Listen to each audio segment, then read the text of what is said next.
Hey Summer, hopefully you watched the first video on how to write interval notation because we're not going to be able to get our answer written correctly unless we know how to represent things. So to be able to find the domain of a rational, we know we cannot divide by 0, right?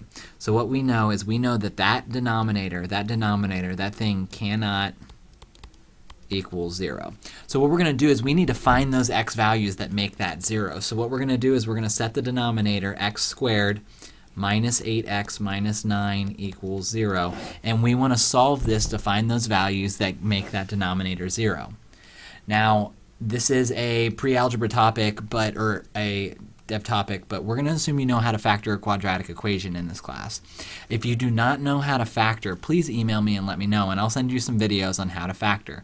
But what we're going to do when we're trying to factor is we're looking for factors of -9. That means numbers that multiply up to -9 that add up to this middle term, -8. So what are two numbers that multiply to -9 but add to -8? Well, -9 times +1 equals -9, so those are factors of -9, and -9 plus 1 is equal to -8. So those are our factors. Now, since we don't have anything in front of our x squared term, those are going to be the numbers that go inside of our factor boxes. So this is going to be x minus 9, because -9, and x plus 1.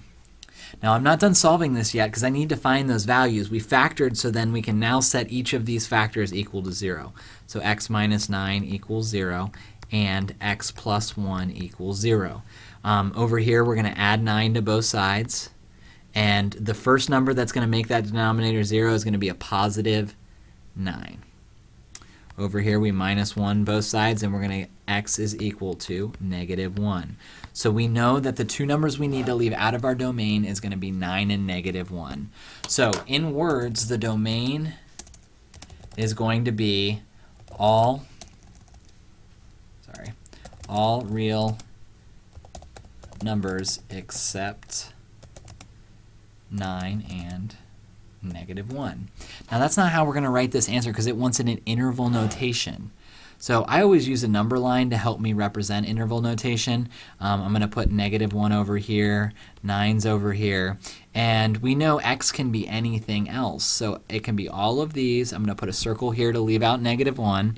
It can be all the stuff in between, and it can be all the stuff to the right of 9. So you see here we have 3 separate intervals. So we need to represent the first one as, we call the stuff all the way to the left -infinity, and that's all the way up to -1.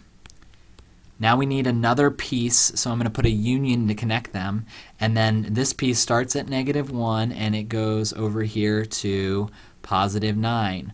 There's one final piece that starts at 9 and goes to, since this goes out forever, it's going to be +infinity. So that's going to be our interval notation for this one.